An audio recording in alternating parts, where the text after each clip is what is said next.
Hey guys, Reese from Sports Grappling Systems here. Today I want to look at a couple of plays from the Rugby Championship and just highlight the importance of body height when you're defending, and particularly when you're defending your try line. Now this play here from the All Blacks, you can already see these players in and around the ruck here have got quite a low body height and they're set up quite well. The All Blacks do this really well. They keep a really low stance when they're defending. Which helps them to get underneath the players who are attacking. And what you'll see here as the Wallabies attack their line is these players get underneath the ball, and it allows this third man to come into the tackle, right? So you see number 7 here has got low underneath the ball.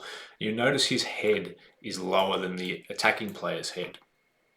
And that allows him to get his body underneath and start to lift the player up.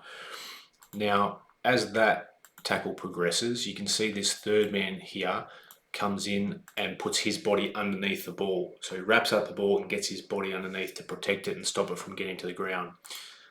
That's a really good example of what to do. So keeping a low body height, getting underneath the ball. And I think the important thing there is getting your head height lower than the player who's attacking. Now, here's an example from the Wallabies. In the very same game at the same spot on the field, and just want to notice the difference here of how the Wallabies handle this situation. You can see the All Blacks player gets low body height, gets through the line and ends up scoring a try. The thing I want to highlight here is you can see this first man, the first player gets a low body height, which is great. So he's got a low body height, but he's lost his feet. So he's essentially useless at this point in the tackle. He's just being run over by the All Blacks player. And because he's not able to hold that player up, this third man coming into the tackle here isn't able to get his body underneath. So you'll notice his head is higher than the All Blacks player's head. And as that play progresses, he isn't able to get his body underneath into that space, and the All Blacks player gets to ground.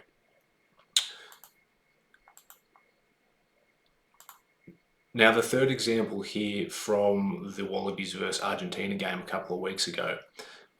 Again, I just want to highlight these points of head height and getting your body underneath the ball when it's being scored. So you can see the play here. The Argentinian player picks up, gets his head quite low, and you'll see it from this other angle here as he scores the try. So as he picks up the ball, his head is low, right?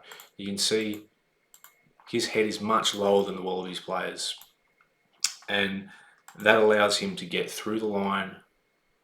Again, the third man in isn't able to get his body under the ball and scores the try. So the important thing there is, again, if you can get your head below the player who's attacking you, that's number one. If you can't get your head below the player, you need to try and get your body underneath the ball to prevent it from being grounded. So there's a couple of good examples from the last few weeks. This applies to rugby league and union players. Again, when players are attacking the line, working together and keeping that good posture in play. There's our example of our skill of the week. Give it a go and see how you go on the field.